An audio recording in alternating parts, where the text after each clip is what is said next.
Are you seeking for past video lectures, perfect guidance, PDF notes, and motivation? You will get here everything related to education and motivation.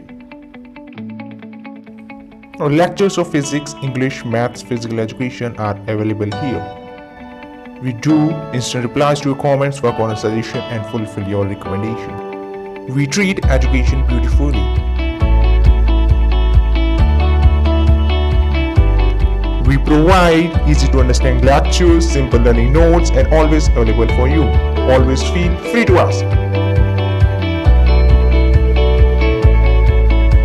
Visit Shadow of Success Best Education Point, the perfect guider. Hey what's up guys, this is Kartik Sharma here और आज हम इस video में बात करेंगे yoga and lifestyle के part number 2 में। Part 1 में मैंने आपको सारी डिसीजेस एक्सप्लेन की हैं, शॉर्ट ट्रिक्स बताई हैं जिनसे आप आसनास के नेम उनके रिलेटिव डिसीज के साथ याद रख सकते हो। अगर वो पार्ट नहीं देखा है तो वो देख लेना, वहां पर मैंने आपको योगा आसनास जो नेम है उन्हें याद करने के शॉर्ट ट्रिक्स बताए हैं और उन्हीं आसनास को एक साथ हम यहाँ पे एक्सप्लेन करने वाले हैं क्योंकि कई सारे आसनास वहां पे कॉमन भी हैं। तो एक ही बार में लगभग आपकी 18 आसनास जो डिफरेंट आसनास हैं वो दिए हुए हैं और इनकी एक्सप्लेनेशन हर जगह सेम है, इसलिए इनकी एक्सप्लेनेशन को आप हर जगह यूज कर सकते हो, जो कि मैं इस वीडियो में देने वाला हूं। वीडियो हो सकता है थोड़ा सा लंबा हो जाए, लेकिन वीडियो को छोड़कर मत जाना बीच में, वरना आपका नुकसान हो जाएगा। आज हम इसमें डिटेल्ड एक्सप्लेनेशन करेंगे, प्रोसीजर, बेनिफिट्स, कॉन्ट्राडिक्शंस जो भी होते हैं सब जानेंगे। पीडीएफ आपको जो स्क्रीन पे शो हो रही है, ये अगर आपको डाउनलोड करनी है तो ऊपर लिंक दी जा रही है, शो हो रही है, shikshakem.blogspot.com पर जाओ और वहां से डाउनलोड कर लो और चैनल सब्सक्राइब जरूर कर लेना। और वीडियो शुरू होने से पहले बताना चाहता हूं कि अगर आप कुछ मनी डोनेट करना चाहते हो उन बच्चों को जिन्हें एजुकेशन का राइट नहीं मिल पा रहा है, तो आप हमें डोनेट कर सकते हो। आपको बस करना है क्या है, आप अपनी मनी जैसे चाहो, दो ऑप्शंस आपके पास हैं, या तो मूवी को एक वॉलेट में ट्रांसफर करो या बैंक ट्रांसफर कर सकते हो, इफ योर चॉइस। और उसके बाद आपको उसका स्क्रीनशॉट लेके हमारी मेल आईडी पर भेज देना है। आपकी लिमिट है, जितना आप दे सकते हो उतना डोनेट करिए, आपका ही जाएगा और हम 100% वर्क करेंगे आपकी साइड से। कोई भी ऐसा नहीं है कि हम बेनिफिट उठाते हैं इस चीज का, नहीं, बिल्कुल नहीं। इसका आपको electronic generated great personality certificate भी हमारी ऑर्गेनाइजेशंस देंगी। ठीक है, चलिए वीडियो शुरू करते हैं। तो वज्रासना शुरू करते हैं। वज्रासना का एक 3D पिक भी आपको दिख रहा है कि कैसे होता है और एक नॉर्मल पिक भी दिख रहा है। तो ये तो आप समझ गए होंगे कि वज्रासना होता क्या है, कैसा दिखता है, कैसे करते हैं, लेकिन इसे लिखने का तरीका, इसका प्रोसीजर फर्स्ट ऑफ ऑल हमें समझना होगा। तो प्रोसीजर के लिए फर्स्ट ऑफ ऑल हमें पता होना चाहिए कि वज्रासना एक मेडिटेटिव आसना है, यानी कि हमने देखा था ना आसनास की लास्ट वीडियो में कुछ कैटेगरीज देखी थी, 4 कैटेगरीज देखी थी, उसमें से एक मेडिटेटिव कैटेगरी भी थी हमारी। और मेडिटेटिव आसना वज्रासना एक ऐसा आसना होता है। इसके बाद इसमें करना क्या है, आपको नी डाउन हो जाना ग्राउंड पे, और या फिर आप जो फ्लोर है फ्लैट फ्लोर होना चाहिए। आपके एंकल्स और टोज ग्राउंड को टच होने चाहिए, जैसा फिगर में आपको शो हो रहा है, सिंपल नॉर्मल सा है। आपके टोज का क्या है, पीछे की तरफ खिंचाव होना चाहिए, यानी कि बाहर की तरफ निकल रहे हो, पीछे हिप साइड की तरफ, है ना। इसके बाद आपको क्या करना है, आपके पाम्स को आपके नीज पे रख देना। आपके नीज जो होते हैं सबको पता है, और इसमें आपकी बॉडी, अपर बॉडी जो है वो स्ट्रेट होनी चाहिए, ठीक है ना। स्ट्रेट बॉडी होगी तो इस टाइम पे जब आप बॉडी स्ट्रेट होगी तो आपको ब्रीद करना है, ब्रीद इन करना है, ठीक है ना, डीप ब्रीद इन करना है और आराम से करना है, फिर धीरे से छोड़ना है, ठीक है ना। अब आपका क्या होगा, एक्सपेंड होगा आपका चेस्ट आगे की तरफ, और फिर आपको क्या, एब्डोमिनल पोर्शन आपका अंदर की तरफ चला है जब आप ब्रीद इन करोगे, है ना। ठीक है, अभी भी प्रैक्टिस कर लो। ओके, तो ऐसे आपको इसको फॉलो अप करना है। ओके, इसके बाद बेनिफिट्स देखने हैं। इसका बेनिफिट में ये कंसंट्रेशन को इंप्रूव, जैसे कि मेडिटेटिव आसना है तो कंसंट्रेशन को इंप्रूव करने के लिए यूजफुल होता है। साथ में आपकी जैसे डाइसेंट्री है, बैक पेन है, चेस्ट डिसीज है, ऐसी जो डिसीजेज आप कह सकते हो, उनके अंदर इन्हें प्रिवेंट करने में, इन्हें क्योर करने में ये बहुत यूजफुल होता है, ठीक है ना। हमारी मेमोरी पावर, क्योंकि कंसंट्रेशन से रिलेटेड काम कर रहा है तो हमारी मेमोरी पावर को भी ये अच्छा कर देता है, ठीक है ना। अच्छा, इसमें जो गर्ल्स के अंदर मेंस्ट्रुएशन वाली प्रॉब्लम होती है उससे रिलेटेड, क्योंकि पेल्विक मसल्स के ऊपर भी यहाँ पे वर्क हो रहा होता है। पेल्विक मसल्स कौन सी होती हैं, आपकी जो नाभि होती है उससे नीचे की जितनी मसल्स होती हैं आपके पेनिस या फिर आपके वजाइना तक, वो सभी पेल्विक मसल्स के अंदर आती है, ठीक है ना। तो जो मेंस्ट्रुएशन से रिलेटेड जो भी प्रॉब्लम होती है वो सारी यहाँ पे क्योर हो जाती हैं। आपका मेंटल स्ट्रेस जो होता है उसको क्योर करता है। देखो, स्ट्रेंथेन्स द पेल्विक मसल्स मैंने बताया था आपको अभी, तो ऐसा भी होता है, ठीक है ना। इसके बाद आपके पोस्चरल डिफेक्ट्स होते हैं, जैसे kyphosis, lordosis, scoliosis, round shoulder, ऐसी जो प्रॉब्लम्स होती हैं आपकी बैक से रिलेटेड जो प्रॉब्लम्स हैं उन्हें रिमूव करने में बहुत बेनिफिशियल हो जाता है, ठीक है ना। आपका जैसे हर्निया है या पाइल्स जो हो जाता है, उससे रिलेटेड प्रॉब्लम में आपको थोड़ा सा क्योर दे सकता है, रिलीफ दे सकता है, प्रिवेंट करने में हेल्पफुल कर सकता है, हेल्प हो सकती है इससे, ठीक है ना। इसके बाद ये बेस्ट आसना उन लोगों के लिए जो साइटिका से गुजर रहे हैं या उन्हें कोई इन्फेक्शंस हुए हैं, उनसे गुजर रहे हैं, तो उनके लिए अच्छा आसना हो सकता है। आपके हिप फैट को रिड्यूस करने के लिए बहुत बेनिफिशियल साबित हो सकता है, ठीक है ना। और इसका बेनिफिट ये भी है कि आपको कॉन्स्टिपेशन, एसिडिटी, इनसे आपको रिलीफ मिलेगा। साथ में आपकी डाइजेस्टिव सिस्टम है उसके अंदर आपकी एफिशिएंसी बढ़ जाएगी, ठीक है। अब कॉन्ट्राडिक्शंस देख लेते हैं। कॉन्ट्राडिक्शंस का मतलब किन लोगों को ये नहीं करना चाहिए, किन केसेस में हमें ये चीज नहीं करनी है, परफॉर्म नहीं करना है। अगर आपको कोई जॉइंट पेन है, जो सीवियर जॉइंट पेन है, तो ऐसी कंडीशन में आपको वज्रासना नहीं करना चाहिए। जॉइंट पेन जैसे कि खासकर आपके नीज और बैक के अंदर है, तो ये वज्रासना आपको परफॉर्म नहीं करना है। या जैसे कि मैंने बताया बैक के अंदर, तो वहां पे स्पाइन भी होती है। अगर स्पाइनल कॉलम से रिलेटेड या स्पाइन से रिलेटेड कोई भी प्रॉब्लम है, जैसे स्लिप डिस्क हो गया, है ना, तो ऐसी कोई भी प्रॉब्लम है तो आपको वज्रासना अवॉइड कर देना चाहिए, क्योंकि ये प्रॉब्लम बढ़ा सकता है इस केस में, ठीक है ना। अगर आपको कोई डिफिकल्टी हो रही है किसी मूवमेंट में वज्रासन करते वक्त, जैसे कि आपके जो एंकल्स हैं उनके स्ट्रेचिंग में प्रॉब्लम हो रही है, तो ज्यादा उस पर फोर्स नहीं डालना है, केयर के साथ करोगे करना है, अदरवाइज अवॉइड कर सकते हो शुरुआत में, ठीक है ना। इसके बाद पदहस्तासना आता है, और इसका मैंने 3D पिक नहीं दिखाया क्योंकि वो सिंपल सा है, आपको पिक्चर से दिख जाएगा। तो इसका प्रोसीजर समझ लेते हैं। आपको करना कुछ नहीं है, सीधा खड़े होते हैं, उसके आगे आपको बेंड हो जाना आगे की तरफ, फ्लोर की तरफ, जैसा कि पिक्चर में आपको दिख रहा है ना।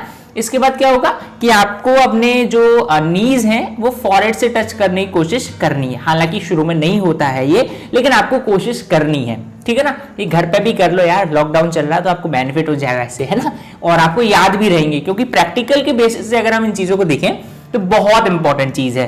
क्योंकि प्रैक्टिकल्स जब भी होते हैं तो आपको कोई भी रैंडमली आसने के बारे में पूछ लिया जाता है, आसने नहीं, आई मीन आसना के बारे में पूछ लिया जाता है। और जब आसना के बारे में पूछा जाता है तो प्रॉब्लम हो जाती है, क्योंकि हमें प्रॉपर्ली नहीं पता होता। प्रॉपर्ली चीजें तभी पता होती है जब हम उन्हें प्रैक्टिकली करते हैं, है ना। तो प्रैक्टिकल्स का मतलब भी ये, काफी टाइम खा लिया, आगे बढ़ते हैं। तो आपको क्या करना है, फॉरहेड टच करने के देखना है। और आपको ज्यादा प्रॉब्लम हो रही है तो ऐसा नहीं है कि आप स्ट्रेन डालो, बॉडी पे ज्यादा खिंचाव नहीं डालना है।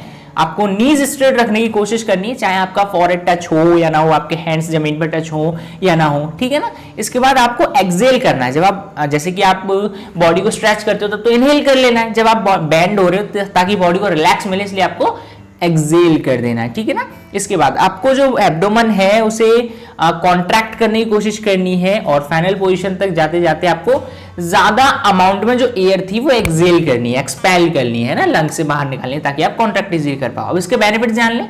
पदहस्तासना आपकी बॉडी को वेरी फ्लेक्सिबल, यानी कि बहुत फ्लेक्सिबल बनाता है, क्योंकि यहाँ पे क्या हो रहा है, बैक और लेग मसल स्ट्रेच हो रही हैं। आपके बैली फैट, क्योंकि बैली भी एब्डोमेन होता है, बैली यहाँ पे क्या हो रही है, कॉन्ट्रैक्ट हो रही है, आपके फैट को एलिमिनेट करने में मदद करेगा। डाइजेशन और कॉन्स्टिपेशन से रिलेटेड प्रॉब्लम्स को ये इंप्रूव कर सकता है, ठीक है ना। इसके बाद आपके स्टमक एलिमेंट्स, यानी कि आपके पेट से रिलेटेड कई सारी बीमारियां हों या कोई प्रॉब्लम्स हों, साथ में आपकी जो स्पाइन है या नर्व्स हैं उन्हें टोन करना, उनको फ्लेक्सिबल बनाना, ये सभी आपका पदहस्तासना कर सकता है, ठीक है ना। इसमें आपको ब्लड सर्कुलेशन भी इंप्रूव होता है। इसके कॉन्ट्राडिक्शंस देखते हैं। कॉन्ट्राडिक्शंस में अगर आपको बैक पेन है तो आपको ये आसना तो ऑटोमेटिकली नो हो जाता है। अगर एटलीस्ट आपको ये करना है तो आपको ज्यादा बेंड होने की जरूरत नहीं है आगे, आप जितना कंफर्टेबल फील कर रहे हो वहां तक आप इसे बेंड कर सकते हो बॉडी को, ठीक है। अब अर्धहस्तासना देख लेते हैं, ठीक है ना। अर्धहस्तासना क्या है, ये भी सिमिलर सा है, जैसे कि आप अब इसमें कंफ्यूज नहीं होना आपको, जैसे ताड़ासन होता है उसकी तरह नहीं है ये। ताड़ासन में आप अपने टोज पे भी खड़े होते हो, और यहाँ पे आपको टोज पे खड़ा नहीं होना है, बॉडी को सिर्फ स्ट्रेच करना है, ठीक है ना। और इसकी भी चलो आगे चलते पहले। तो यहाँ पे आपको जैसे कि देखो, यहाँ पे एज्यूमिंग करना, शुरू में ताड़ासना कर रहे हो, ठीक है ना, क्योंकि ताड़ासना भी सिमिलर पोज होता है, लेकिन ताड़ासन नहीं है ये, ठीक है। अब आपको आर्म्स के साथ स्ट्रेटली खड़े हो जाना है, ठीक है। इसके बाद आर्म्स पे खड़ा नहीं होना, आर्म्स को साइड में रखना है। इसके बाद धीरे से आप अपनी छत हो या आसमान की तरफ अपने हाथों को जेंटली ऊपर ले जाओ और एक दूसरे के पैरेलल रखो, ठीक है।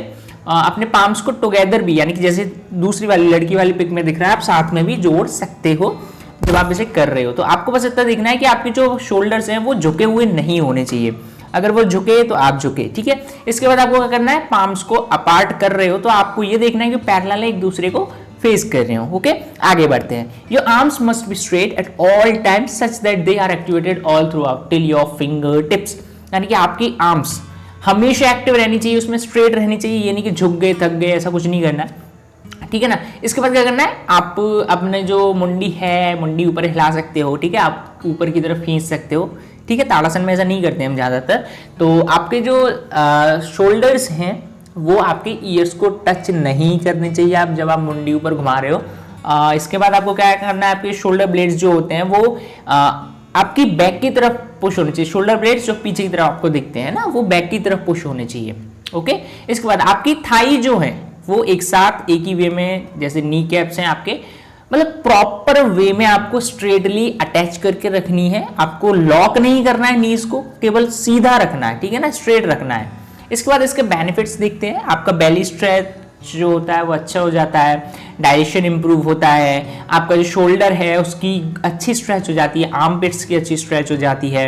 इसके बाद आपका स्ट्रेस और एंजाइटी में बहुत हेल्प करता है, और बॉडी पोस्चर भी आपका इंप्रूव करने में मदद करता है। आपके लंग्स की कैपेसिटी भी इंप्रूव करेगा, अगर करके देखोगे तो आपको बहुत मजा आएगा, ठीक है। ब्लड सर्कुलेशन बॉडी में बहुत अच्छा कर सकता है, और साइटिक का जो प्रॉब्लम है उसमें आपको ईज यानी कि आराम दे सकता है। और इसमें आपको एब्डोमेन को टाइट करने में, जैसे एब्स बनाने के लिए दौड़ते हो ना, तो ये भी आपको बेनिफिशियल हो सकता है। इसका कॉन्ट्राडिक्शंस अगर हम देखें तो अगर आपको शोल्डर या नेक इंजरी है, या फिर आप ऊपर देखने में, जब आप ऊपर देख रहे हो तो नींद आ रही है तो नींद आ रही है, तो ऐसे में आपको इस आसना को नहीं करना है, अवॉइड कर देना है, ठीक है ना। आगे बढ़ो, त्रिकोण आसना। देखो त्रिकोण आसना, ट्राइंगल पोज भी बोलते हैं ना इसे, तो इसका प्रोसीजर जान लेते हैं। तो आपको क्या करना है, जैसे दिख रहा है, टांगों को दूर दूर फैला के खड़े हो जाओ। इसके बाद आपको शोल्डर लेवल पे क्या करना है, साइड में करना है, साइड में आर्म्स को अप कर देना है, ठीक है ना, शोल्डर लेवल में, साइड में, ठीक है, ऊपर नहीं ले जाना, साइड में करना है। ओके, इसके बाद आपको अपनी ट्रंक यानी कि जो बैली का हो या कमर की साइड से आपको पेट को झुकाना है, बॉडी को झुकाना है, राइट हैंड को ऊपर ले जाना है। एक मतलब एक अपोजिट डायरेक्शन में चलती है चीजें, यानी कि एक हाथ नीचे टच करेगा फुट को तो एक ऊपर जाएगा, ठीक है ना, एक ही स्ट्रेट लाइन में 180 डिग्री की जो एंगल है वो बन रहा होगा कि मुंडी के साथ, ठीक है। Touch the ground with left hand behind left foot. अब देखो नॉर्मल सा है, बहुत इजी है, आपको सेम आसना दूसरे वे में भी करना है, तो ये बहुत नॉर्मल चीज थी, है ना। आगे बढ़ते हैं। इसमें क्या है, लेग्स, नीज, आर्म्स और चेस्ट को ये बेनिफिशियल हेल्प करता है, आपका डाइजेशन को या एब्डोमेन ऑर्गन्स को स्टिमुलेट करने में मदद करता है, आपका मेंटल और फिजिकल इक्विलिब्रियम बनाने में बहुत मदद करता है, क्योंकि ब्लड सर्कुलेशन भी इंप्रूव होता है। यहाँ से स्ट्रेस, एंजाइटी और बैक पेन जैसी प्रॉब्लम्स हट जाती हैं। हाइट को इंक्रीज करने में भी मदद करता है। देखो अर्धहस्तासना भी कहीं ना कहीं थोड़ा बहुत हाइट को अच्छा करने में मदद करता है, वहीं ताड़ासन तो है ही हाइट के लिए भी, और त्रिकोणासन भी इसका एक पार्ट होता है, ठीक है ना। आपकी बॉडी में एक्सेस वेट है तो उसे रिड्यूस करने में भी आपको ये मदद करेगा, और आपका जो ब्लड सर्कुलेशन है उसे भी इन्हांस करता है। साथ में आपकी वेस्ट लाइन में जो ज़्यादा, वेस्ट लाइन की कमर की साइड में ज़्यादा फैट हो जाता है बहुत लोगों के, तो उसे रिड्यूस करने में, उसे एक प्रॉपर एनर्जी के सोर्स में डेवलप करने में मदद करता है त्रिकोणासना। कॉन्ट्रडिक्शंस आपका सिंपल सा है, अगर आपको डायरिया है या ब्लड प्रेशर की कोई प्रॉब्लम है, बैक इंजरी है, माइग्रेन जैसे कह सकते हो, या फिर ऐसी कोई प्रॉब्लम है, तो उस केस में आपको त्रिकोणासना बिल्कुल नहीं करना है। अगर आपको कोई स्पॉन्डिलाइसिस या सर्विकल स्पॉन्डिलाइसिस है, यानी कि रिलेटेड है आपकी बैक से, कि आप जैसे स्कॉलियोसिस ऐसी कोई बीमारियां हैं, तो आपको ये नहीं करना है, ठीक है ना। अर्धमत्स्येंद्रासना पे आते हैं। अब इसका मैं 3D इसलिए दिखाने की कोशिश करी थी कि आपको समझ आ जाए, दोनों साइड से दिखा रहा हूँ, ठीक है ना। अब देखो इसके अंदर क्या है कि हम इसका प्रोसीजर समझेंगे, और प्रोसीजर है the left heel is capped under the right thigh and right leg is crossed over the left thigh. अब देखो दोनों पिक्चर्स में आपको सिंपल सा समझ आ रहा होगा, दोनों वैसे तो अलग पिक्चर्स हैं, लेकिन है अर्धमत्स्येंद्रासना की पोजीशन थोड़ा अलग है, ये चल नहीं रही है इसके अंदर, मैंने सेट तो की थी, लेकिन the left heel is capped under the right thigh and right leg is crossed over the left thigh. अब देखो सिंपल सा समझ जाओ कि आपको क्या करना है, क्रॉस करना है, एक को दूसरी लेग के ऊपर क्रॉस करना है, थाई के ऊपर क्रॉस करना है। ओके, इसके बाद आपको क्या करना है, आपको राइट टो को पकड़ना है लेफ्ट हैंड से, और आपको हेड को पीछे की तरफ मोड़ देना है, ठीक है। अब क्या करना है, इस पोजीशन में आपको ट्रंक को, आपकी जो कमर की साइड कह सकते हो, ठीक है ना, उसे आपको पीछे की तरफ ले जाना, मोड़ देना है, यानी कि पीछे देखना है आपको। ऐसे ही दूसरी पोजीशन में भी आपको ये आसना करना है। सिंपल सा है वैसे तो, लेकिन होता थोड़ा कंफ्यूजिंग है, एक वक्र आसना होता है उसके साथ कंफ्यूजिंग होता है। तो इसमें देखो इसके हाथ देख लेना आप, इसके हाथ कहाँ है, जांघ पर ही है, अपनी थाई पर ही रखे हुए हैं, लेकिन वक्रासना में कुछ डिफरेंस है। देखो इसके बाद बेनिफिट देखें तो यहाँ पे आपको गॉल ब्लैडर में या जैसे प्रोस्टेट ग्लैंड जो होता है उन्हें हेल्दी करता है, साथ में आपकी स्ट्रेचेबिलिटी बैक मसल्स की बढ़ाता है, डाइजेस्टिव सिस्टम इंप्रूव करता है, और एड्रेनाइल ग्लैंड या बाइल जैसी प्रॉब्लम्स को एक जैसे डायबिटीज जैसी प्रॉब्लम है तो इनके अंदर आपको एक मैनेजमेंट, इनके अंदर आपको बेनिफिट करा सकता है, ठीक है ना। साइनोसाइटिस हुआ, ब्रोंचिटिस हुआ, या constipation, menstrual disorder, urinary tract disorder, cervical spondylitis, ऐसी जो प्रॉब्लम है, स्पॉन्डिलिटिस जैसी प्रॉब्लम जो है उन्हें क्योर करने में हेल्पफुल होता है। इसका कॉन्ट्राडिक्शंस देखें तो प्रेग्नेंट वुमेन्स को नहीं करना है जो 2-3 महीने की प्रेग्नेंट है, या फिर आपको पेप्टाइड अल्सर है, हर्निया है, या हाइपोथायराइडिज्म है, ऐसी प्रॉब्लम्स के अंडर चलते हुए आपको करना भी है तो एक गाइडेंस के प्रॉपर वे के ऊपर करना है, एक गाइडर के साथ मिलकर करना है, ठीक है ना। आगे चलें तो इसके अंदर अगर आपको कोई साइटिका या स्लिप डिजीज यानी कि आपकी मेनली वर्टेब्रा कॉलम से रिलेटेड कोई प्रॉब्लम है तो इसे आपको करने की जरूरत नहीं है, अगर कर भी रहे हो तो बहुत केयर के साथ करना है, ठीक है ना। आगे चलते हैं, भुजंग आसन। देखो भुजंग आसन बहुत इंपॉर्टेंट हो जाता है, और भुजंग आसन एक अच्छा आसन भी हम कह सकते हैं, इसे हम कोबरा पोज भी कहते हैं ना भुजंग आसन, क्योंकि यहाँ पे एक सांप की तरह आप एक स्ट्रक्चर लेते हो। तो इसे 2 तरीके होते हैं इसे करने के, एक तो आप हाथ सीधे ले जाओ और एक दूसरी ये भी पिक नहीं चल रही है, I am sorry for that. तो इसके अंदर गिफ है, ये वैसे चलनी चाहिए थी, चल नहीं रही है। तो इसके अंदर क्या है कि आप केवल हाथ को इतना स्ट्रेच ना करके केवल आप अपनी अपर बॉडी को उठा सकते हो, ठीक है ना। इसके अंदर क्या है कि आपका जो आसना है वो आपको कैसे करना है, आपको लेट जाना है पेट के बल, ठीक है, पेट के बल लेट जाना है। अब आपको अपने हैंड्स को शोल्डर के पास लिख कर आना है और इसमें आपको लेग्स को चिपका देना है पास में। इसके बाद आपकी जो आर्म्स हैं धीरे धीरे आपके चेस्ट को आर्म्स की हेल्प से ऊपर लेकर आना है पर बॉडी को, और आपके हेड को पीछे मोड़ देना है, ठीक है ना, अपने हिप्स की तरफ, ठीक है। इस पोजीशन को थोड़े टाइम के लिए रखो और फिर इसे रिपीट कर दो 3 से 5 बार लगभग अच्छे रिजल्ट्स के लिए, ठीक है। बेनिफिट देखो वर्टेब्रा में तो होना ही होना है, साथ में ओबेसिटी में हेल्प करता है और स्ट्रेंथ एजिलिटी में करता है, यूरिनरी ब्लैडर यानी कि आपका जो यूरिनरी सिस्टम होता है, सुसु करने वाला जो सिस्टम होता है उससे ये क्योर करता है, साथ में आपके लिवर से रिलेटेड डिसीज को क्योर करता है, ब्लड सर्कुलेशन इंप्रूव करता है बॉडी के अंदर। वर्टेब्रा कॉलम से मैंने रिलेटेड बोला था इसलिए उससे फ्लेक्सिबल और थिन करता है, ठीक है ना, जितना थिन होगा उतना फ्लेक्सिबल होता है, ठीक है। गैस डिसऑर्डर्स होते हैं क्योंकि पेट तो इसमें पूरा खिंच गया, कॉन्स्टिपेशन है, इंडाइजेशन है, ऐसी प्रॉब्लम्स को ये खत्म कर देता है, ठीक है। इसके बाद मसल्स ऑफ हैंड इन्हें भी स्ट्रेंथ करता है क्योंकि आप पूरी बॉडी का अपर बॉडी का वेट अपनी मसल्स पे खींच के रखते हो। इसके बाद कॉन्ट्राडिक्शंस देखें तो आसना को तब आपको नहीं करना है जब आपको हर्निया या बैक इंजरी जैसी प्रॉब्लम है या हेडेक हो रहा है तो, या फिर आपकी कोई सर्जरी हुई है, एब्डोमिनल सर्जरी जो होती है, तो ऐसे केस में आपको ये आसना परफॉर्म नहीं करना है। प्रेग्नेंट वुमेन को तो बिल्कुल भी नहीं करना है, उनके बच्चे के लिए खतरा है, ठीक है।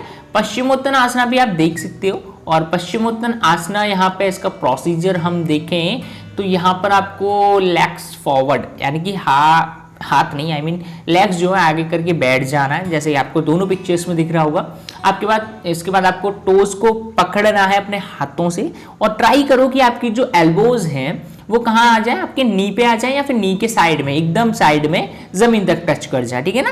इसके बाद क्या करना है, ब्रीद आउट करना है और अपने नीज को मैंने बोला फॉरहेड से टच करके कोशिश करनी है, जैसे हम हस्तासना में करते थे ना वैसे ही। इसके बाद आपको आराम से ब्रीद इन करना है, वहां पर ब्रीद आउट कर रहे थे या ब्रीद इन करेंगे और हेड को ऊपर लेकर आना है।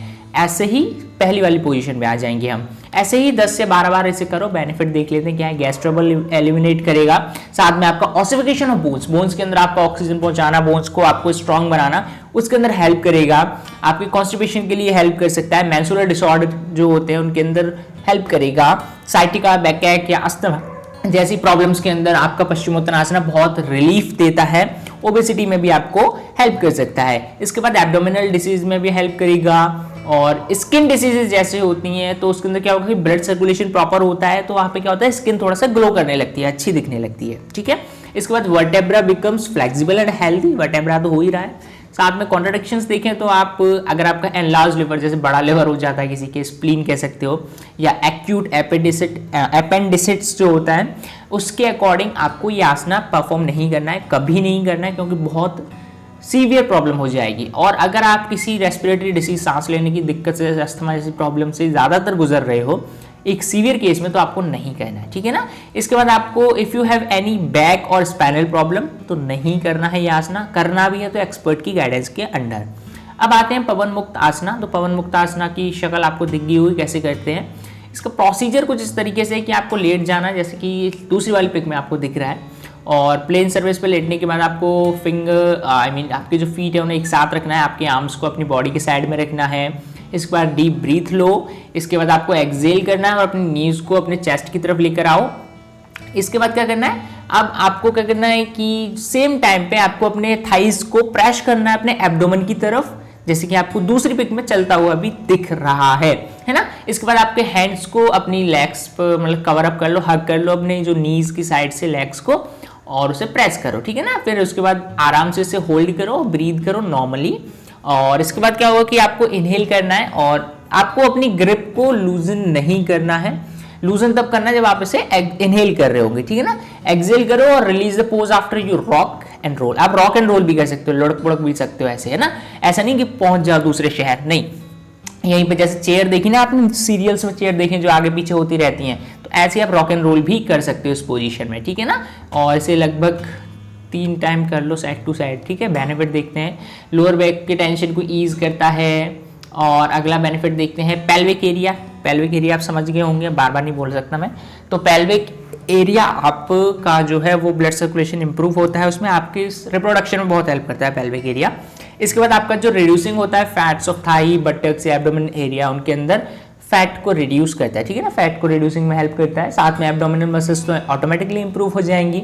आपकी जो इंटेस्टाइन्स होती हैं या डाइजेस्टिव सिस्टम के जो ऑर्गन्स होते हैं जो पार्ट लेते हैं आपके डाइजेशन के अंदर, उनके अंदर उनकी गैस रिलीज करने में या फिर उनके डाइजेशन को इंप्रूव करने में ये हेल्प करता है, ठीक है ना। आपके कॉन्स्टिपेशन में हेल्प करता है। इसके बाद इसके कॉन्ट्राडिक्शंस देखें तो कॉन्ट्राडिक्शंस में आपका आता है अगर आप हार्ट प्रॉब्लम से या हाइपर एसिडिटी जैसी प्रॉब्लम से या ब्लड प्रेशर से रिलेटेड या बैक से रिलेटेड, हार्निया से रिलेटेड कोई प्रॉब्लम है तो इस आसना को कतई नहीं करना है, ठीक है ना। प्रेग्नेंट वुमेन्स को नहीं करना है, दिक्कत हो जाएगी। और आपकी कोई एब्डोमेन सर्जरी हुई है तो भी आपको ये आसना नहीं करना है। अगर आप पाइल्स से रिलेटेड प्रॉब्लम से सफ़र कर रहे हो तो ये नहीं करना है। सुखासन बहुत सिंपल सा है, बैठ जाना है आपको और राइट लेग को और क्या करना है, राइट लेग को बेंड करना है और लेफ्ट थाई के अंडर उसे पुश कर देना है। ऐसी दूसरी वाली को आपको रख देना है, ठीक है ना। अपने नीज पे हाथ रखो और चिन को अंदर की तरफ रखना है, शुड बी इन, यानी ये मुंडी ऊपर उठा दी नहीं, चिन शुड बी इन। और हेड नेक सब कुछ एक ही लाइन में स्ट्रेट रखो, बॉडी को रिलैक्स करो और बेनिफिट्स लो। बेनिफिट्स क्या है, आपका मेंटल और फिजिकल बैलेंस रखेगा, कोई स्ट्रेन पेन नहीं होगा, बहुत सिंपल सा होता है, बहुत सुख देने वाला आसन होता है, इसीलिए इसे सुख आसन बोलते हैं। और मेंटल फिजिकल बैलेंस बहुत देता है, बहुत अच्छा है, मैं तो करता हूँ। इसके बाद stretches and length is the spine, spine की फ्लेक्सिबिलिटी वगैरह सब कुछ मेंटेन रखता है, उसे स्ट्रेच करता है, आपके माइंड को काम करता है क्योंकि एक मेडिटेटिव पोस्चर है ये। इसके बाद आपके पीस ऑफ माइंड में बहुत मदद करता है क्योंकि जब आप पीस ऑफ माइंड कर रहे हो तो एंजाइटी, स्ट्रेस, मेंटल फटीग जैसी चीज़ें आपसे बहुत दूर चली जाती हैं। तो कोरोना के टाइम पे इसको यूज़ कर लो यार। इसके बाद बॉडी पॉस्चर में हेल्प करता है, ठीक है ना। It provides gentle massage to knees, calf muscles and thighs. It spreads a sense of calmness throughout your body and mind. तो बहुत इजी था ये, इसका कॉन्ट्राडिक्शंस देख लेते हैं। इसमें आपके नीज एंड हिप्स अगर आपके इंजर्ड है, इन्फ्लेम्ड है तो आपको ये आसना नहीं करना है। आपको स्लिप डिस्क ऐसी प्रॉब्लम है तो आपको प्रॉपर केयर के साथ ये आसना करना है। देखो यार यहाँ पे थोड़ी गड़बड़ हो गई है, तो चक्रासना पहले देख लेते हैं ना। चक्रासना का प्रोसीजर देखते हैं तो यहाँ पे figure of body becomes like a चक्र, चक्र जैसा ही दिखती है बॉडी, देखो पिक्चर में दिख गया होगा। तो आपको लेट जाना है बैक पे, दो तरीके होते हैं, तो डायरेक्ट पीछे मुड़ जाओ अगर ज़्यादा मुड़ सकते हो, नहीं तो लेट जाओ, अपने हैंड्स को ग्राउंड पे फर्मली अपने शोल्डर के साइड से उसे करो और मिडिल पोजीशन को बॉडी को उठाओ, कमर की तरफ से उठा दो और जितना ज़्यादा उठा सकते हो उतना उठाओ। सेमी सर्कल पोजीशन में लेकर आओ बॉडी को, अपने हेड को डाउनवर्ड लाओ और अपने हैंड्स को बीच तक लेकर आप मतलब जो फीट है वहाँ तक टच करने की कोशिश करो। इस पोजीशन को 1 मिनट तक रखो। आप जब प्रैक्टिस करने लग जाओ तो 3 से 5 मिनट तक रख सकते हो। उसके बेनिफिट्स देख लेते हैं। बैक पेन क्योर करता है, आपका किडनी में पेन होता है तो वो क्योर कर सकता है। ओबेसिटी रिमूव करने में हेल्प करता है, हर्निया की प्रॉब्लम प्रिवेंट करता है, पिट्यूटरी और थायराइड ग्लैंड्स में आपको मदद करता है, इनफर्टिलिटी हुआ, अस्थमा या ऑस्टियोपोरोसिस जैसी प्रॉब्लम्स में क्योर करता है। साथ में आपका जो स्ट्रेस या डिप्रेशन होता है उससे रिलीफ दिलाता है, ठीक है ना। इसके बाद सेमी सर्कुलर पोजीशन जो होती है एक डॉर्सल साइड बॉडी की होती है और वो क्या करती है आपके चेस्ट को एक्सपेंड करने में हेल्प करती है, साथ में ज़्यादा ऑक्सीजन आप अवेलेबल कर पाते हो। कॉन्ट्राडिक्शंस देख लो यार, इसके अंदर कोई एनिमेशन नहीं था। If you suffer from headache और high blood pressure you should not perform this asana, ठीक है। Do not perform asana in case of shoulder impingement, यानी शोल्डर से रिलेटेड कोई प्रॉब्लम मत करना। Do not perform this asana if you have tendonitis in the wrist के अंदर प्रॉब्लम होती है, टेंडोनिटिस सॉरी, ठीक है। इसके बाद अगर आप कोई स्पाइनल कॉलम से रिलेटेड है या सर्विकल या लंबर स्पॉन्डिलोसिस जैसी कोई प्रॉब्लम है तो ये आसना मत करना। अब गोमुख आसना पे आते हैं, और गोमुख आसना भी बहुत इजी है। बैठ जाओ, लेग स्ट्रेच कर लो, क्रॉस कर लो, देख लो जैसे दिख रहे हैं पैर ऐसे निकाल लेना, ठीक है। Left leg at the knee and sit on the left foot, ठीक है। आपको एक पैर बाहर निकालना और लेफ्ट नी पर ही बैठ जाना है, ठीक है। दूसरा पैर अपने आप आ जाएगा निकल के। Fold the right leg and keep the right Thai on the left Thai with the help of your hands, ठीक है ना। हैंड्स की हेल्प से आप उसे ऊपर रख सकते हो, लेफ्ट थाई के ऊपर, राइट थाई को। इसके बाद आपको बटक्स को उठाना है और हील को, दोनों पैरों की हील को नीचे लेकर आना है ताकि आप टच कर पाए आपके हिप्स को, ठीक है। Now fold your left arm behind the back over the shoulder. इसके बाद राइट आर्म को नीचे से लाना है अंडर द शोल्डर से, और दोनों फिंगर्स को टच करने, दोनों हाथों की क्लैप्स करने की कोशिश करो, उन हाथों से क्लैप्स करने की, ठीक है। दोनों की फिंगर्स को इंटरलॉक करने की कोशिश करो और आपका हेड इरेक्ट होना चाहिए, सीधा होना चाहिए, ठीक है। इसके बाद repeat the same in reverse position, दूसरे हाथ से दूसरी साइड से इसे कर सकते हो। उसके बेनिफिट देखो, लेग मसल्स को स्ट्रांग बनाता है, आपके शोल्डर को जॉइंट जो होते हैं, शोल्डर के जॉइंट जो होते हैं उन्हें हेल्दी करता है, फ्लेक्सिबल और स्ट्रांग बनाता है, आपके लंग्स के फंक्शंस को इंप्रूव करता है, ठीक है ना। आगे चलें तो इसके अंदर आपका regular practice of this asana helps in the treatment of sciatica, ठीक है। इसके बाद आपका जो किडनी का फंक्शन होता है उसे हेल्प करता है, ठीक है। डायबिटीज से सफर करता है उसके अंदर प्रिवेंशन लेकर आता है। आपकी जो एंजाइटी और स्ट्रेस होता है उसके अंदर आपको कामनेस शो करता है, बेनिफिट होता है इसका, और फिट और स्ट्रांग रहने में मदद करता है। कॉन्ट्राडिक्शंस देख लेते हैं। अगर आपको कोई शोल्डर नी से रिलेटेड प्रॉब्लम है, यानी कि जो आपका पार्ट ज़्यादा स्ट्रेच हो रहा है, ज़्यादा लोड ले रहा है, उससे रिलेटेड कोई प्रॉब्लम नहीं होनी चाहिए, ठीक है। आपकी जैसे नी इंजरी है, शोल्डर इंजरी है, या फिर आपका कोई क्रॉनिक नी इंजरी है, तो ऐसी प्रॉब्लम्स में आपको इसे प्रिवेंट करके रखना है, अपने आपको इससे नहीं करना है आपको, ठीक है ना। इसके बाद प्रोसीजर देखते हैं, और ये पद्मासन में आपको बैठ जाना है पर्वतासन के लिए, ठीक है। पैर देख लो कैसे रखते हैं पर्वतासन के अंदर। अब आपको आर्म्स को साइड में कर देना है, मतलब साइड से उठा के ले जाओ और आपके हेड के ऊपर ले जाओ आराम से। इसके बाद अपने पाम्स को टच कर सकते हो। इसके बाद क्या करना है, आपको हैंड्स को स्ट्रेच करना है, हाथों को ऊपर की तरफ खींचना है, ठीक है ना, एल्बोस को बेंड करते हुए ऊपर की तरफ। और इसके बाद आपकी जो स्पाइन है वो सीधी रहने वाली है। इसके बेनिफिट देखते हैं। हाइट को इनहांस करता है, आपका जो बैक या वेस्ट साइड में ज़्यादा फैट होता है तो उसे एलिमिनेट करता है, उसे एक एनर्जी सोर्स में कन्वर्ट कर देता है, और एब्डोमिनल मसल्स को टोन करता है, ठीक है ना। इसके बाद आपके जो एब्डोमिनल रीजन के ऑर्गन्स होते हैं उन्हें भी ये स्टिमुलेट करता है। साथ में आपका जो अस्थमा है उसके लिए बेनिफिशियल है, आपके बैक पेन को रिड्यूस करने में बेनिफिशियल है। आपका spinal cord, back pain, spinal cord एक ही कंटेंट के अंदर आते हैं तो इनके अंदर आपको इंप्रूव करने के अंदर मदद कर सकता है, ठीक है ना। इसके बाद कॉन्ट्राडिक्शंस देखते हैं। कॉन्ट्राडिक्शंस देख लेते हैं पहले। Avoid this asana in case of hip और बैक इंजरी, और one should not perform this asana in case of shoulder injury, यानी कि हिप या बैक से रिलेटेड या शोल्डर से रिलेटेड कोई इंजरी है तो आपको नहीं करना है। अब देखो मत्स्य आसना, देखो कई बार क्या होता है कि सीधे पैर करके भी कर दिया जाता है, ये फिश पोज भी कहलाता है ना। अब देखो प्रोसीजर देखते हैं। आपको पहले पद्मासन में लेट जाना है, मतलब बैठ जाना है पहले, ठीक है ना, या फिर लेटने के बाद पद्मासन में आओ।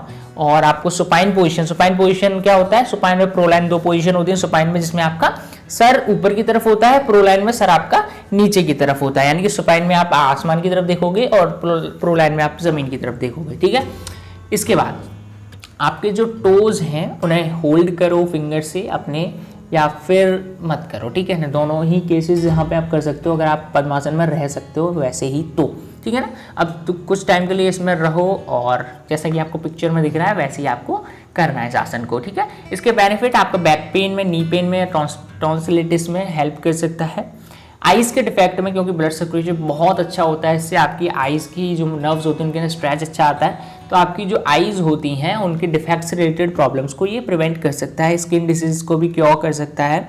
साथ में आपका जो डायबिटीज़ से रिलेटेड ट्रीटमेंट की बात होती है तो ये आसना बहुत इंपॉर्टेंट हो जाता है। और जैसे relieving tension in the neck and shoulder, अब ये टेंशन वो नहीं है कि वैसा टेंशन हो रहा है, नहीं, ये जैसे कि स्ट्रेच हो जाता है या झटका वगैरह लग जाता है गर्दन में तो उसे रिलीव करने में मदद करता है, ठीक है ना। रेस्पिरेटरी डिसऑर्डर्स में भी हेल्प करता है, और पॉस्चर इंप्रूव करता है, साथ में अस्थमा से भी प्रॉब्लम जो रिलेटेड होती हैं उनमें मदद करता है, ठीक है ना। कॉन्ट्राडिक्शंस में देखो तो आपको low blood pressure, high blood pressure से रिलेटेड कोई प्रॉब्लम है तो मत करना, क्योंकि ब्लड प्रेशर यहाँ पे इंक्रीज या डिक्रीज हो सकता है।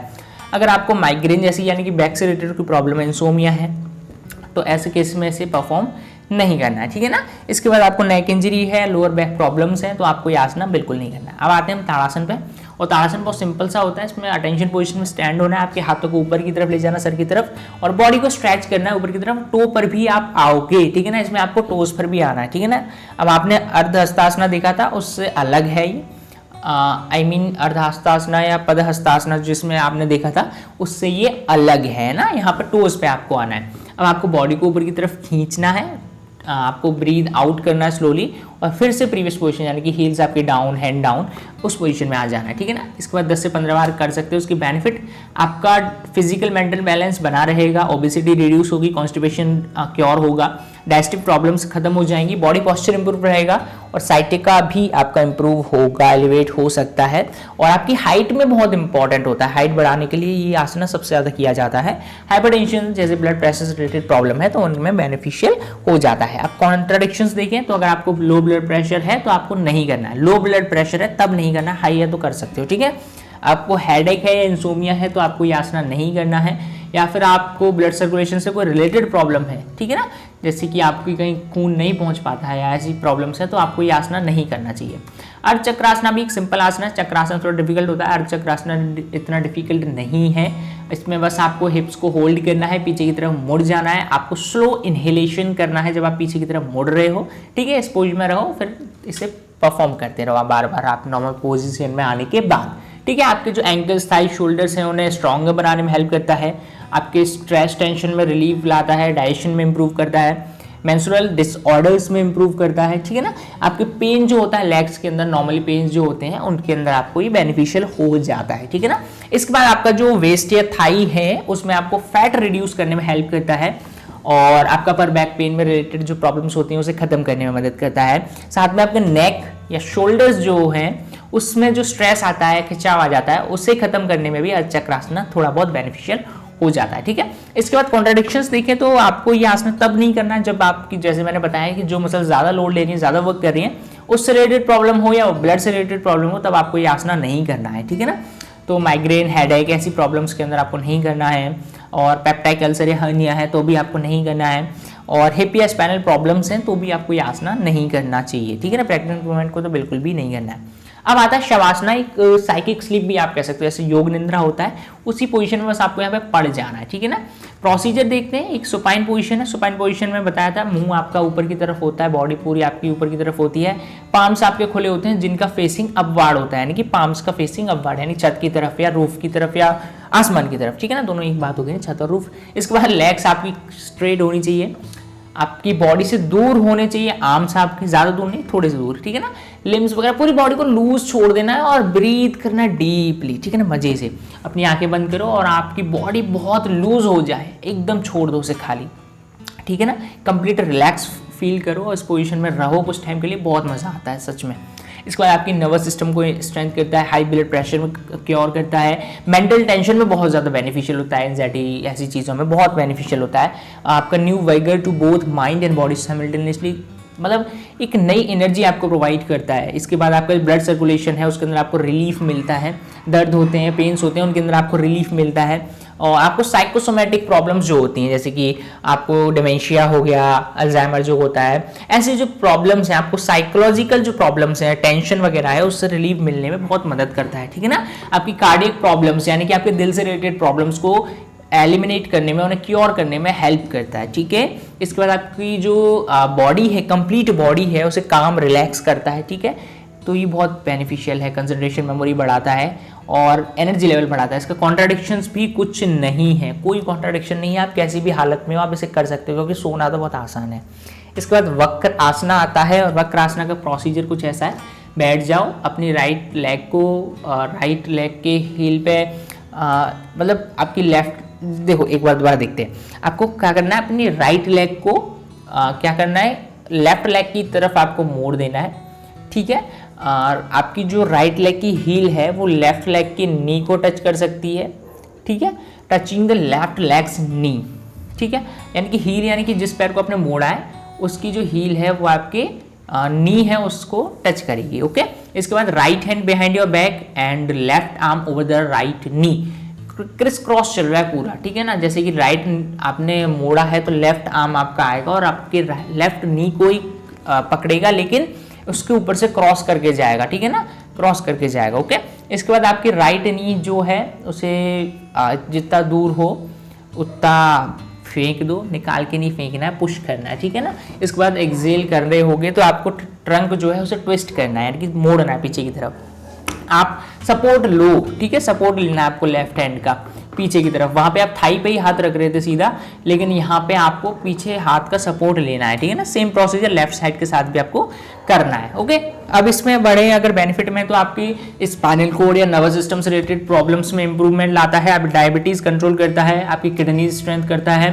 साथ में आपका क्रॉनिक बैक पेन या शोल्डर बैक पेन है, शोल्डर पेन है, शोल्डर पेन है तो उसके अंदर आपको हेल्प करता है उसे रिड्यूस करने में। आपके वर्टेब्रा से रिलेटेड जो स्टिफनेस यानी कि जकड़न या कहीं आप बहुत अकड़ जाती है, फ्लेक्सिबिलिटी नहीं होती, तो उसमें रिलीफ लेकर आता है, ठीक है। इसके बाद आपका बेली फैट रिड्यूस करने में मदद करता है। कॉन्ट्राडिक्शंस दिखे तो हाई ब्लड प्रेशर के केस में आपको नहीं करना है। इसके बाद आपका पेप्टाइक अल्सर में आपको ये आसना नहीं करना चाहिए, वैसे तो आपको नहीं होना चाहिए ऐसी प्रॉब्लम्स, है ना, यूथ हो आप तो। इसके बाद आपको ये आसना तब नहीं करना है जब आपको सीरियस बैक इंजरी हो। अब आता है हमारा आखिरी आसना, शलभासना। शलभासना बहुत डिफिकल्ट तो नहीं कहूँगा, लेकिन बहुत इजी भी नहीं होता है, लेकिन एक बार अगर ये हो जाए तो बहुत आनंद आता है, लेकिन पूरी नसें खिंच जाती हैं शरीर की, ठीक है ना। तो डरना नहीं है, बहुत इंपॉर्टेंट है, कई बार करा भी लिया जाता है प्रैक्टिकल्स में। तो प्रोसीजर में कुछ नहीं है, शलभासना करने के लिए आपको सीधा प्रोस्ट्रेट या प्रो लाइन पोजिशन में लेट जाना है, जिसमें आपका सर होगा नीचे की तरफ जो जमीन को धूल चाट रहा होगा, ठीक है। आपको थाइस को क्या करना है, पीछे की तरफ फैला देना है, यानी कि अब आपको अपनी फिस्ट को करना है होल्ड और एक्सटेंड करना है आर्म्स को। फिर क्या करना है, आपकी फिस्ट को क्या करना है, थाई के नीचे लेकर आना है, अपनी थाइस के नीचे, ठीक है ना। और आपकी लेग्स जो है उसे स्लोली पीछे से रेज करना है। अब बेस्ट रिजल्ट के लिए आपको क्या करना है, 2-3 मिनट इसको पोजीशन में रखना है। अब देखो वो तो कर रहे हो, लेग्स रेज कर रहे हो, साथ में आप अपने जो फिस्ट है उससे मदद भी ले रहे हो थाइस को पकड़ने के लिए, लेकिन आपको क्या करना है, आपकी अपर बॉडी को भी करना है अप, ठीक है। इसी को आप 3 से 5 टाइम तक रिपीट कर सकते हो। इसके बेनिफिट्स आपको रिलीफ देगा, जैसे कि मिल साइटिका है, स्लिप डिस्क प्रॉब्लम है, ऐसे में बेनिफिट देगा। साथ में आपकी जो मसल है स्पाइन की, बटक की, उनके अंदर आपके आर्म्स लेग्स, ये सब बहुत ज्यादा आपके स्ट्रेंथन कर सकता है। आपके पोस्चर को इंप्रूव करेगा, आपके एब्डोमिनल ऑर्गन्स को ये स्टिमुलेट करेगा, साथ में आपकी जो स्ट्रेस है उसे रिलीव करने में मदद करेगा। और आपके लोअर बैक पेन अगर है, आपके लोअर बैक पेन, तो उसे एलिवेट यानी कि उसे एलिमिनेट भी करने में मदद करेगा, आपको कॉन्स्टिपेशन को रिमूव करने में मदद कर सकता है। इसके कॉन्ट्राडिक्शंस देखें तो आपको अगर वीक स्पाइन है तो आपको कतई ये नहीं करना चाहिए, आसना आपको अवॉइड कर देना है। अगर आपको वीक हार्ट या हाई ब्लड प्रेशर है या कोरोनरी प्रॉब्लम्स है तो आपको ये आसना बिल्कुल भी नहीं करना है, ठीक है ना। तो ये सब था इस वीडियो में, आई होप आपको समझ आई होंगी सारी चीजें। कोई भी डाउट है नीचे कॉमेंट करो, मुझे कॉल कर सकते हो। आपके जो पीडीएफ है आप डाउनलोड करो, बहुत इजीली मिल जाएंगे, तो टेंशन लेने की कोई जरूरत नहीं है यार। चलो मिलते हैं अपनी नेक्स्ट वीडियो में, तब तक के लिए bye, take care, keep healthy, keep smiling, keep clean your surroundings. Jai Hind.